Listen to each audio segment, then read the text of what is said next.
Welcome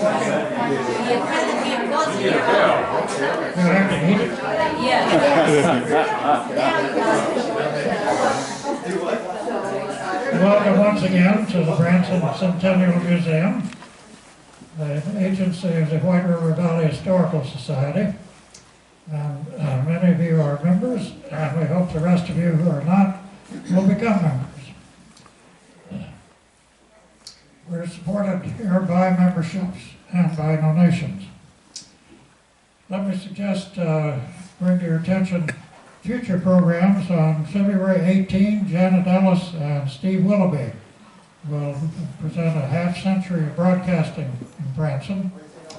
March 17, we're celebrating an unfortunate incident.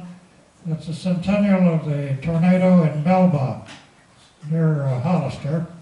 And Tammy Morton and Angie Wolf, Angie a descendant, one of the persons who were in the tornado, will be presenting a program. On April 21, the Presley entertaining family will be here. Steve and Gary and their wives will be here. That ought to be another entertaining program. Also, at the back of the room, you'll see a small exhibit on Branson airports you might find of interest. Now we come to today's program.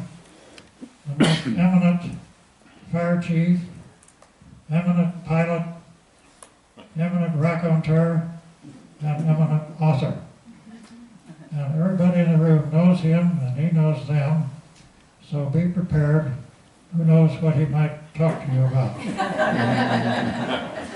Earl Sparks, we really are pleased to have you.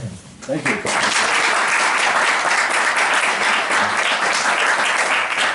Well, thank you so much. Can you hear me in the back of the room? Yes. I just as soon not use that.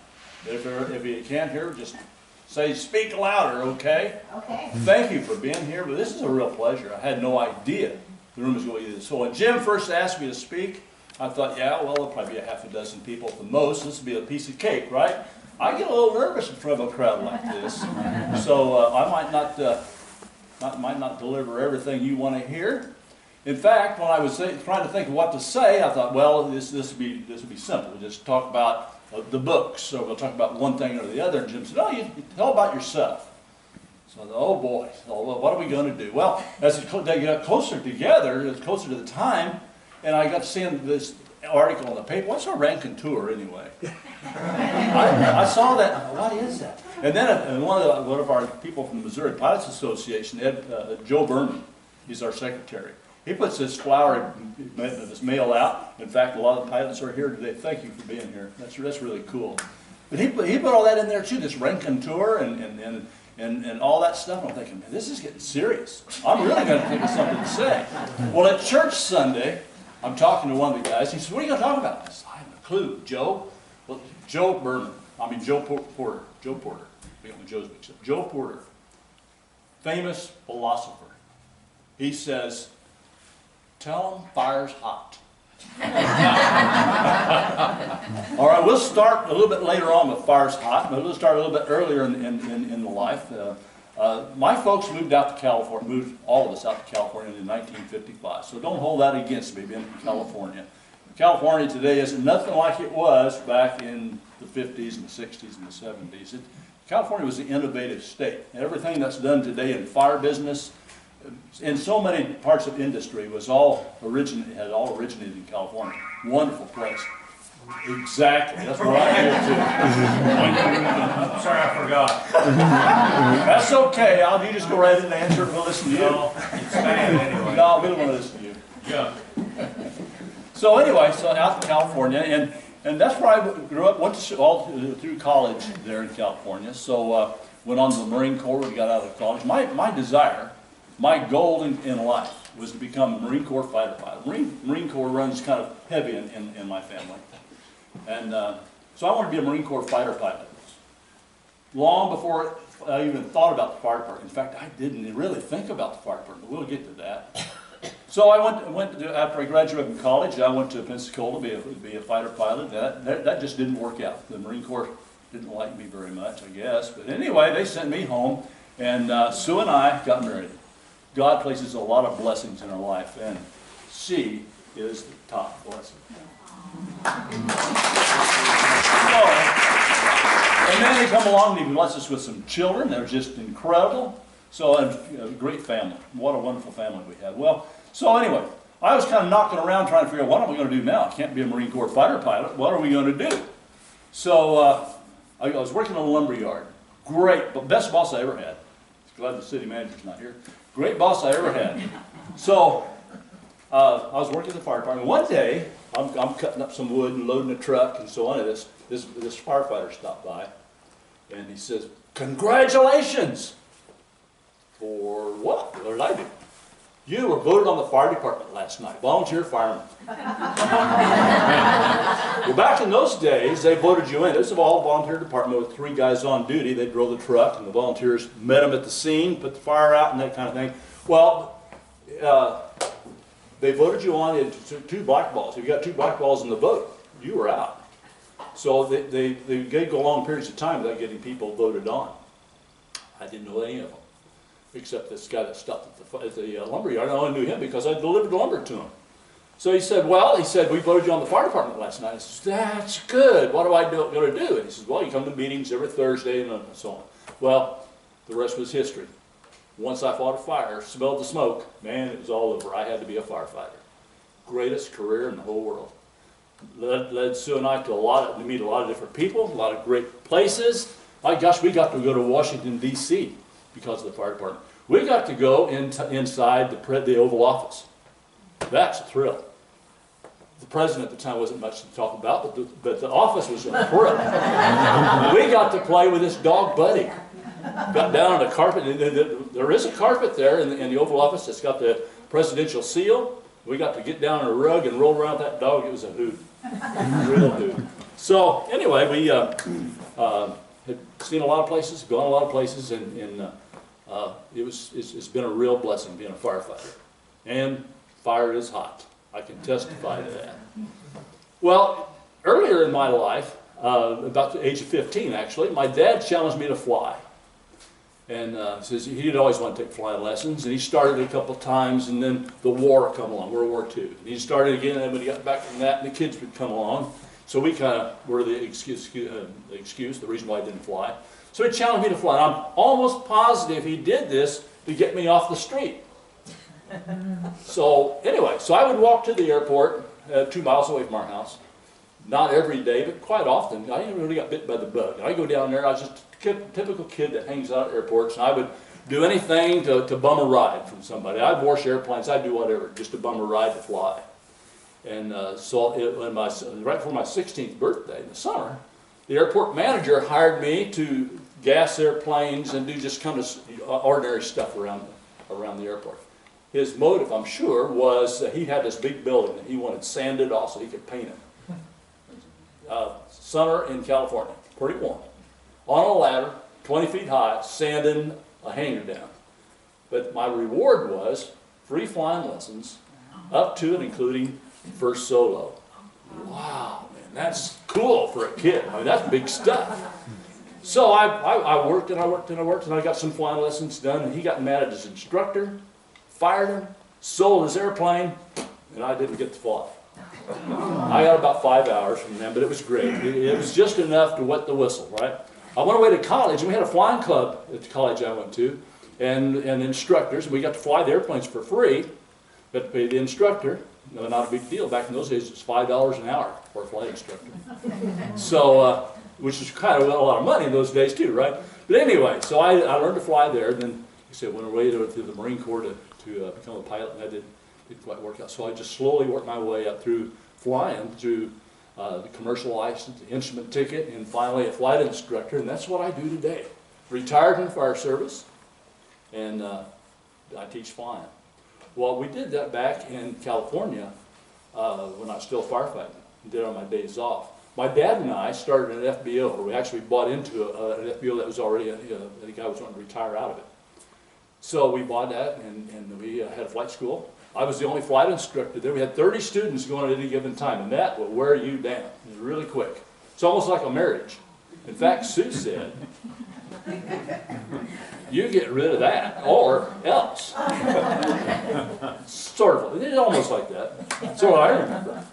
So anyway, we had the FBO there, fixed base operation. We had charter flying, did a little bit of charter flight myself. We had a couple pilots that worked for us that did most of that, and I did all the flight instruction. It was great, really loved it. Taught our son to fly at that time, and he soloed on his 16th birthday. That was quite a thrill. Sue said, "Don't tell me he's going to do that. I don't want to hear it till you get home." And that's so Randy and I sneaked off, and he soloed the airplane. And it was great.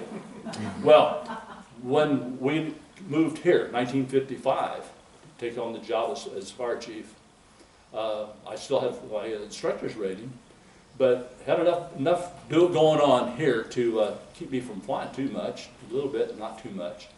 But I was brought here to build a fire department. There was 6 guys on duty at a time when I came here. When I retired, there was 42. So we built a department. We built some stations, bought some equipment. We had a great time. What a blast it is. What a wonderful place this is. So didn't do a lot of flying during those years because we were just too busy for it. But when I retired, then I thought, well, okay, now it's time we can start up a little bit of a flight training operation, and promised Sue that I would never have more than 5 students at any given time. I have 8, and I have a problem with no, saying no. But my joy is teaching the kids out at College of the Ozarks. They have a passion for it. They have an incredible learning ethic, and they have retention skills. They're just incredible. You know, you teach a lot of students, and you spend so much time reviewing each time and that kind of thing. So instead of moving as fast as you'd like for students to move, it's kind of they don't progress. College kids, they progress. It's great. I love them. I like doing that. So I have trouble saying no every time one of them comes along. The school has a really great well, it's scholarship, basically. It's a grant, but it's a scholarship thing. And they 5 of them a year can apply for this, and they get awarded to it, and I'm the guy that teaches them. And it's been a lot of fun. It's been very rewarding to me and to them, I hope. So we do that a little bit on the side, and then the writing. And I guess that's really what Jim wanted me to talk about, was the writing, and I held that off to the last. I started writing in 1984. And what got me going? Well, you know, it's God gives us talents. God gives us skills, and I think we all use those to the best of our ability to honor Him, I hope. And so He gave me this skill that either my grandpa or God did. I'm not real positive which one, but my grandpa was a writer, and he had this incredible imagination. I can remember sitting on the floor listening to him talk. For hours, I was just spellbound. I couldn't move until he finished the story. And a lot of the stories you jump back because you'd be afraid of him. You know, they're pretty awesome stories. But he was a storyteller, an imagination to beat all. I'd like to be like him someday. So anyway, I started writing, and what started it, I was in a city council meeting. Any of you ever attended a city council meeting? Yeah. Oh, gosh. Well, in California, it's even worse yet. I mean, it's bad. So I was in a city council meeting. I'm fire chief, so I have to go. And I'm bored to tears. So I pull out a yellow writing pad, and I just started writing a story. And I got home that evening, and I sat down in my chair, and I'm still writing the stories. He said, "What are you doing?" I says, "I'm writing a story. I'm going to write a book." So I did, and it was never published. But I did. I wrote about 5 of them that way. Never got them published. It's a vicious circle. If you write a book and you go to get it published, the publisher says, "Well, don't you have an agent?" "No, you got to have an agent." You go to the agent and you say, I would like you to represent my, "Well, have you been published?" "No, I haven't." "You got to be published before we'll take you on as a client." "Oh, so you go back to the publisher. Well, have you got an agent yet?" So you're back and forth. You just in this catch-22 thing. So it's a tough deal. So I wrote 5 of them. They didn't really go anywhere. But in fact, any of you take the 7 Habits of Highly Effective People, Stephen Covey class? Oh, great. Love it. Well, I taught it here for the city a long time ago. And in the training for 7 Habits, it's a week-long school you have to go to become a facilitator of that program. And I still remember Jim Baltus. Y'all know Jim Baltus? Greatest, he's an incredible guy. Works for Silver Dollar City. Anyway, he taught us teachers. And one of the first things he did, the first day of class, he says, here's a challenge for you of all the students. There's 20 of us, I believe, that taught that. Says, here's a challenge for you. You write down 5 things about yourself. 5 things about yourself. 4 of them have to be true. 1 of them has to be a lie. You have to lie about yourself. Well, that's easy. So I was get busy writing these things down, you know, and I wrote down author of 5 books, and on and on and on. I jumped out of airplanes, and that kind of thing, you know. Handed them all in, and then so they start reading it, and people had to guess which one's the lie. Well, shoot, you know, everybody could jump out of an airplane, but who writes 5 books? So I won the thing because nobody could guess that I was an author. I've never jumped out of an airplane. I'd be scared to death to do that. So, I mean, it's an actually good airplane. Why would you want to jump out of it? Right? Exactly. So, anyway, great program. But that's what kind of got me going in writing. And at that time, I thought, well, you know what? When I retire, then I'm really going to start writing some. Well, did a little bit while I was still fire chiefing, but not a lot. And after retirement, then I started in a little bit more sincere with it. And since then, we've published 3 books, writing the 4th one. And some people keep bugging me when I'm going to finish it. And, you know, it's really tough. Now, I broke my hip on May the 24th. And it's a long recovery. The doctor said maybe a year before it recovers completely. So, consequently, because of that, I just get my mind just goes, you know, I can't settle down to write. It hurts to sit for a long period of time, and then on top of that, you know, by the time you get back into the chair and ready to start typing again, then you think, where would I leave off? And then you finally figure out where you left off, and just about the time you get started again, oh, my hip hurts. I get up and walk around some. So it was been a slow grind, but I'm back at it now, and I'm about halfway through the first draft of the new book. Changed a little direction there. We'll talk about that in a little while. I thought what we would do today was talk about me, what brought us to this point. Then we would talk about the book after you ask some questions, see? So we'll talk about the books later, about what they are, what the stories are, that kind of thing. So anyway, then I started writing again, and back at it now. Published 3. I believe they have some for sale out in front. Good thing about buying them here, half the proceeds goes to the museum. So you really want to rush up by all, just to support the museum. Okay. All righty, so that's kind of it for us. So I thought we would stop here and see if there's any questions at this point. Then we'll talk about the stories themselves, okay? So, you're on. That took a long time. Oh, there we go, Kelly. Looking over the whole crowd. I don't want to. Kelly Trimble, everybody. Kelly, yeah. From Trimble. I bought a couple of your books online through, I don't know, Amazon or Barnes & Noble or somebody. Mm-hmm. Got the electronic versions. Yes, sir. And I was wondering, well, how does that work? I mean, these books, I just looked, I was looking for the name of the publisher, because I was going to call them and say, hey, I want to write something. But are you self-publishing these books then? Is that that's also through Amazon. That's also Amazon publishes. Okay, so that's through the Amazon publishing thing. Yes, right, sir. so I was wondering, what is the deal with the online stuff? Do you send them like a Word document and they convert it, or do you have to send it to them? No, we have to convert it to when we publish a book. Yeah. We have to send them 2 versions: the electric version and the print version. I have somebody that does that. I don't know I am the most computer illiterate person you ever want to see. In fact, I'm really bad in English. Do you actually have to go have it printed by somebody and send it to Amazon, or does Amazon have a thing where they print it and send it? They print it. They print it. Yeah. You have to send them a print version on a computer, electronic print version, if you understand that, I don't. And then you have to send them an electronic version on the computer. Okay. Does that make sense? Yeah. Does it? Sort of, Okay. maybe. Okay. I don't know. something like that. Oh, okay. But you just write the straight text. You're not trying to format it or figure out where the page breaks are or anything like that. Correct.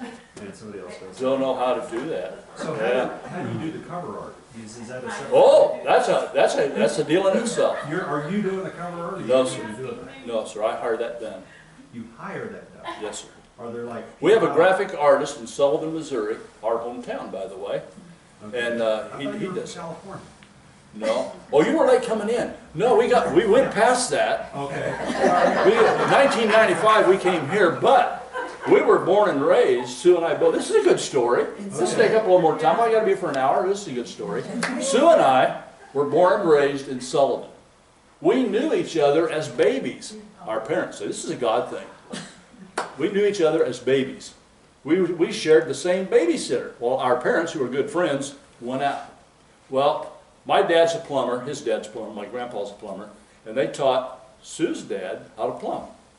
When we moved out to California, he became a plumber here in Missouri. He had his own business, but it wasn't going real well because the area was kind of, depression or whatever was going on, recession, I'm sorry.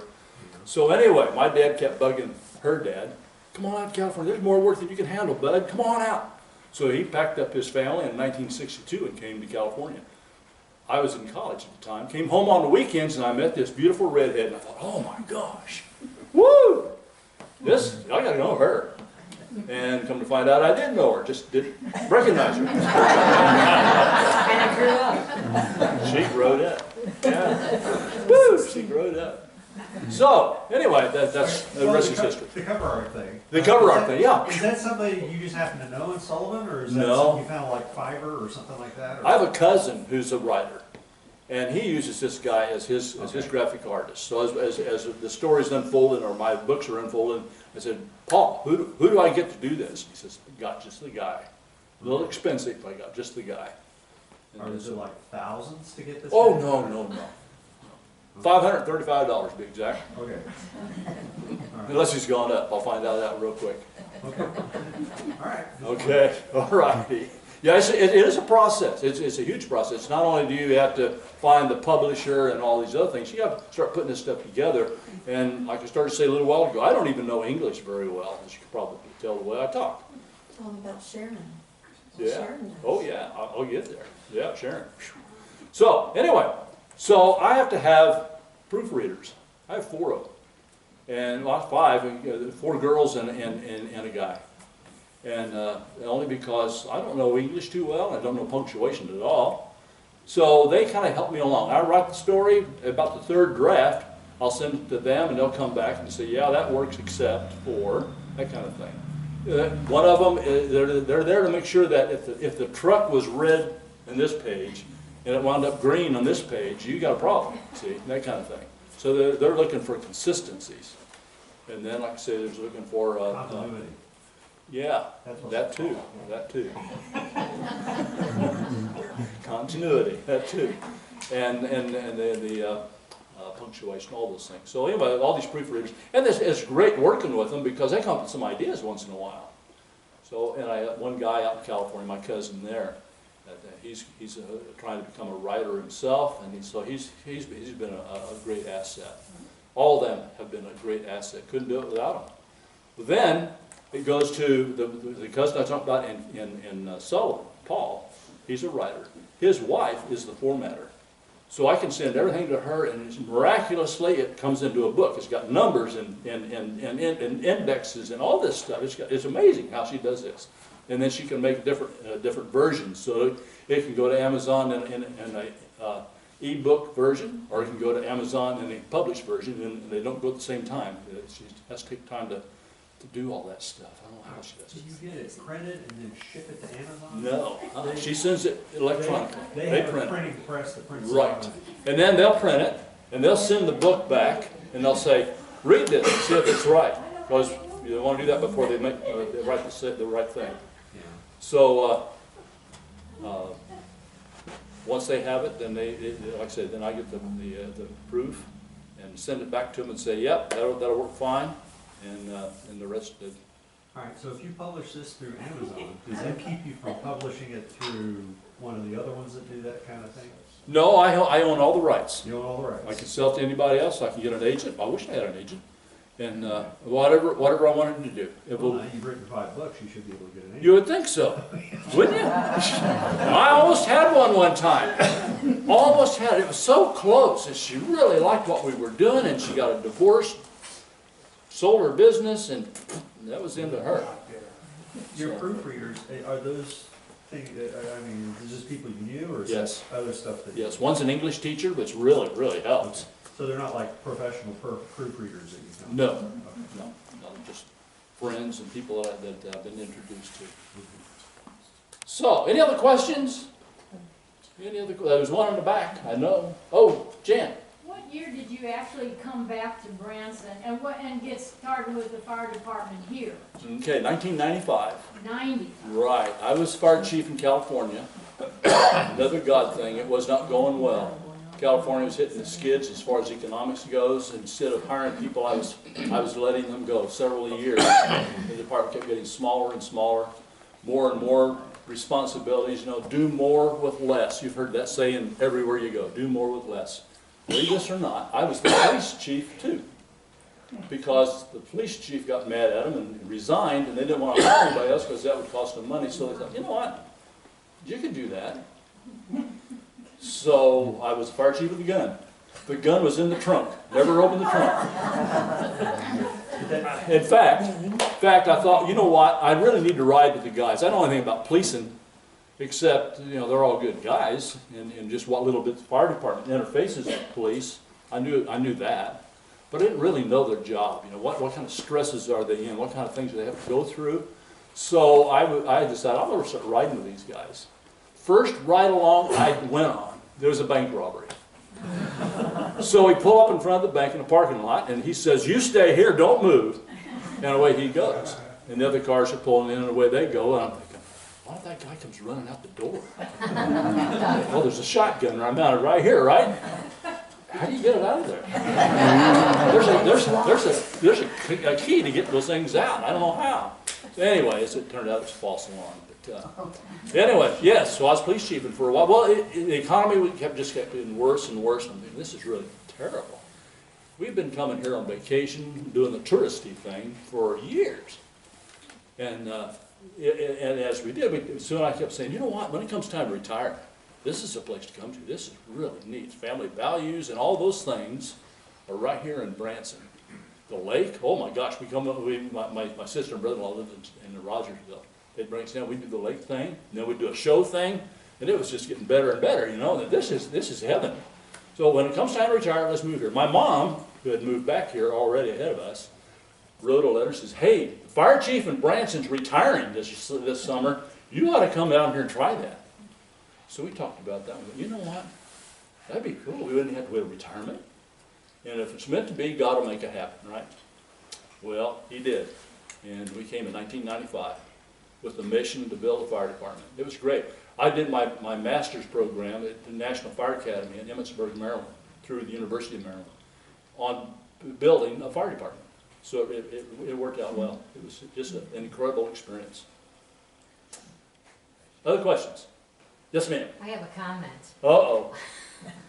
Keep it clean. It is. Okay. Thank you for the dictionary in your books. I had to sit there with my phone Googling weapons and aircraft that I was not aware. I learned an awful lot, but the dictionary really helps in your books. That was one thing. Did you hear her statement about the Glossary. glossary? Glossary. Right. Well, Dictionary. most of my proofreaders are females, and that's the first comment after the first book came out. They said, "Woo! We don't understand those airplanes and those guns and all that stuff. How do you do that?" "Oh, I just make it up." So they said, "You know what? You need a glossary like so many other authors do. Just make a glossary and explain each one of those things." And so books 2 and 3 have that, and I get a lot less comments now from ladies. Well, book 1 was different. They all say, "Hey, love the story, but stop it with those guns and all that stuff." The reviews of people that read your books, they say, "Oh, a great story, but God, he talks about airplanes an awful lot." And I'm like, well, that's what I want to hear. Yeah. So, Thank you. Dave. I'd like to hear your history of being the chief of police in the city of Branson. That's a small city. There's only like 10,000 population. No, this is in Banning, California. What's that? No, I want to hear in Branson. Oh, You were fire chief in Branson, I was. and there's 10,000 people, population. But what you done to build the fire department from where it was to you got 40 people here? Why would you build that? The city manager at the time, did you all hear the question? Why such a large fire department for a city of actually 10,000 people of residents, census? Well, the city manager at the time says, plan for a city of 60,000 because that's what we are. Any given day, there's 60,000 people here. Any given night, there's 60,000 people here on average, sometimes more, and plan for that. So in this assessment valuation of the community certainly requires a little bit more expertise and equipment-wise, and obviously the training to handle that kind of a situation, that kind of calls. You know, when I retired, we were up to 3,000 calls a year, which was really, when we got here, it was like 1,200 or something like that. It just kept growing. There were over 5,000 this year. Amazing. Or last year. Year's over. Anyway, so does that answer your question? Cool. Oh, all right. Any other questions? Yes, sir. Was there ever a forest fire here? A forest fire here. You know what? They call them forest fires here, vegetation fires. They're really not much. There was one back in the 40s, 50s, Yeah. something like that. Yeah, they, in the past they have had some Not like pretty good fires. California. No, sir. No, We sir. managed. My first fire was a volunteer fireman. Oh, man. It was something. The call came in, there's a fire on the hillside, and there's an address on the north side of town. Banning, many have probably not been there. It was on Interstate 10, halfway between Riverside and Palm Springs. It's on a mountain pass. On the north side of town, there's an 11,300-foot mountain called San Gorgonio. On the south side of town, there's a mountain that's 10,700 feet high. It's called Mount San Jacinto. So it's right in the middle of a pass. Kind of like a Venturi, if you will. The wind blows, it blows. It zips through there like a Venturi. Well, anyway, call came in, and so I was at the fire station, and I hung out there a lot when I could get away from Sue. And so call came in, and so we're riding this fire truck. It's called Dumbo. Dumbo is a 1,000-gallon water tanker. We call them tenders there. And it was on a military chassis, no deuce and a half. And so we're chugging up the hill in Dumbo. And we get all the way up to the top of the hill, and there's no fire there. But we turn around behind us, and on San Jacinto, downhill, is lit up. It is just going like crazy. It's in a Santa Ana wind. The wind hit 90 miles an hour that night. The fire's going faster than we could drive. And we were driving as fast as we could, but you couldn't put the fire out. It'd stop, the fire would come over one ridge, there'd be a canyon in here, maybe a farm, another ridge over here, and the fire would start preheating that area, and all of a sudden, boom, the whole canyon was gone. It was just amazing. Would that be like a flame over sort of thing? Yeah, it just preheated, yeah, Okay. kind of a flashover. And I thought, wow, that's so cool, I gotta do that. A 28,000-acre fire killed 3 people. And, yeah. Well, that part wasn't too cool, but you know, as a young firefighter, that's pretty exciting stuff. So, yeah, that lit my fire. And fire's hot. What do you recall being the biggest fire that Branson, or biggest event Branson had, other than, I guess maybe the tornado, I guess, was? Well, the biggest event would be the tornado. We had a couple of bad floods, so I was still chief. The tornado came after I retired. Oh, it did, okay. Yes, sir. The biggest fire we had, gosh, we didn't have any really large fires. We lost a couple of restaurants. Branson is due for a big old major fire. Oh, We let's not haven't talk. had one Yeah. since the 80s. Hopefully that doesn't come.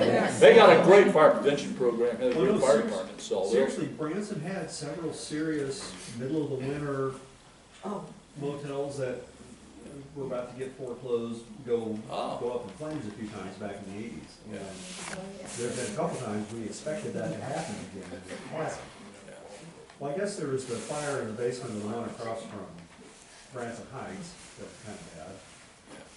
But that was after your time. Any other questions?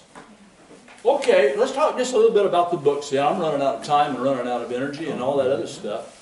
So, and I know y'all want to get back to work, right? It's just time to get back to work. Larry said he's got clients waiting. He's a tax guy, and he's starting to heat it up over at his office. And bless his heart for coming over here. Thank you.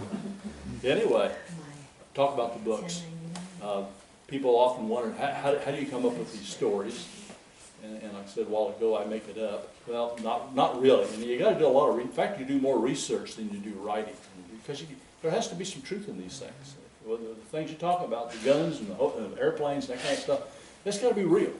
So it takes a lot of research. I don't know that stuff right off the top of my head, all of it anyway, but flying and firefighting and flying is the only thing I can do. You got to write what you know, and you got to write what you like. I love reading thrillers and those kinds of books. I'm a Tom Clancy fanatic. I got every book he made, hardcover, in a bookcase all by themselves. Cool writer. That's the guy that got me stoked. Anyway, so you got to write what you know, and airplanes. A lot of airplanes in the books. That's what they are.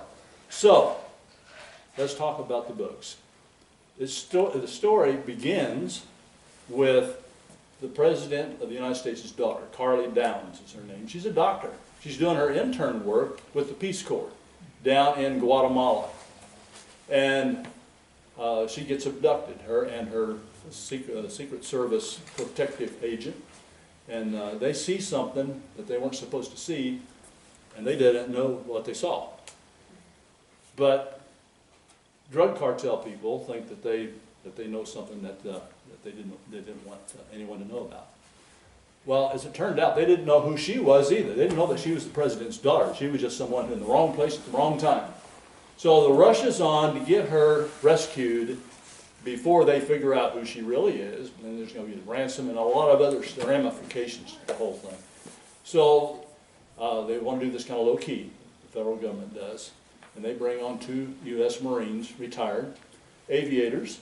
So we bring in the airplanes, and we bring in all the other stuff it takes to go get Carly Downs. And it kind of escalates from there to terrorists that take over they get Carly and they hide her for a while, and the next thing you know, it's a battle with terrorism, and that's what it's all about. Book 2, the terrorists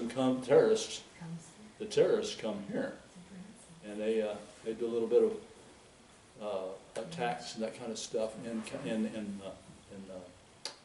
the United States. Some of it right here in Branson, and so it's kind of winds into weaves into quite a story with terrorism and these guys that are special agents now that are working for the NTC, something or other, NTC, anyway, National Terrorism Center. So then book 3, we go over there. These are books about family, values, bravery, and those kinds of things. And a lot of guys, I have a couple of Marine cousins, and they say, come on, Marines don't talk like that. You were there, you know what they talk like. You know, they're a little colorful sometimes. And there is no profanity in my books. Don't believe in that. So they say, you can't do that. You can't be a Marine and not do that. And I said, well, I can, because it's about other things. So they don't have to. They don't swear. So if you're looking for that kind of stuff, you really don't want my stuff, my books. But that's involves some Marine Corps stuff. Well, you have to write what you know. And I got a little bit. I've used the McWaynes, the Marine guys for a while. Going to change gears from book 4. Book 4 is going out to California to fight a big fire. It's a catastrophic fire. And been on a couple of those, so that is something I know a little bit about. And we'll bring airplanes into that too, by golly gee whiz. We've had lots of air activity on fire. So that's what book 4 is about. And I've just about run out of steam. All right. When you sold the movie rights, are that any offers to buy? You know what? I'm looking for some. I have a high school classmate in California, lives in Palm Springs. She had a detached retina, I believe it is, where they lay you upside down and put you in a frame and you can't move. You know what I mean? And she was looking for something to do, and her husband, we've been talking, says, what? would you like to read? She says, my husband reads books to me all the time. That's how I pass my time away. He just reads to me because I can't. So I said, well, I'll send you a book. And by golly, she said the same thing. She says, you need an agent to make this thing into, to publish this thing, to make it into a movie. I said, well, you live right there in Palm Springs where all the movie people are. Why don't you give that book to them and talk to them about that? Well, nothing's come of that. She doesn't really know any movie folks. She's, a year ago, I went out and got the electronic version of your first 2 books, and I read through the first part of First of the Women. They'd be kind of expensive to make movies because there's stuff blowing up and planes and yeah, wouldn't it be cool? It's not like an episode of House where everyone just sits around and talks. No, not at all. It'd be an expensive movie, but, okay, so I didn't know, all right, I've read through the first one and didn't get into the second one yet, but I was wondering, do you have the same characters recurring through? Okay, in the 3 books, the McWayne cousins. McWayne There's cousins. a little bit of humor in that. Those guys kind of funny. And They're the ones with the airplane service. they're the one with the airplane service. Okay. That is correct. They got out of the Marine Corps. They started their own flying business. They got tapped by the National Terrorism Center about going after Carly, and it just kind of snowballs from that, where they become agents for the feds and use their expertise in a lot of things, tracking down terrorism. Are the McQuains based on anyone you know? No, they're really not. In fact, one of my proofreaders said, "You sure you want to use that name, Matthew McWayne? Do you know who he is?" And I said, "Not really. He's a mortician in Banning, California." Perfect. I wondered where that name come from.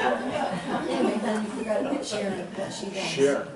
Alexander. Sharon Alexander. Yeah, Sharon. Once it all gets on paper, and it's been proofread by a number of people, and there's 3 or 4 drafts that goes through before we finally edit it. My cousin, then, the writer in Sullivan, is the final editor, and he says you need to change this, this, and this, and we'll agree on that. Or he'll say, it's your book, you can write what you want, but if it were me, I would do this, this, and this. And then we get that all done. Then it goes to his wife, Sharon Alexander, and she does the work. It's amazing what she can do in such a short time. And she gets so mad at me for punctuation. And indentation. Did you know? No, I'm not going to go with that. So, any other questions? Will Ben, the McWaynes be in the pilots in the stories in the 4th book? No, they're not. We left them in Texas. This whole thing takes place in South Texas. Cool place. Sue and I went there for an anniversary. Yeah, it was an anniversary. 1 year to do a little research on the area. You get the feel. You gotta get the feel for what's going on. And really loved South Texas, McAllen, and Edinburgh, where the airport is, and that kind of place. Those kinds of things. We left McWayne's there. We got some work to do. Well, we went to California, new characters, new story, new everything. But we're going to come back to McWayne's. That book, book 5, is already here. It's bouncing around like a BB in a boxcar.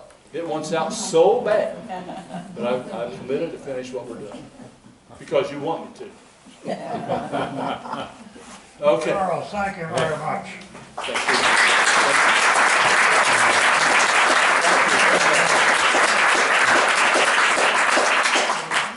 you. Reminding you once again, there are his books available just outside this room. All of you happy to carry one home. Yeah, fine. And remember the airport exhibit at the back with the orange background. Thank you for coming. We look for you next time. 3rd Tuesday of every month.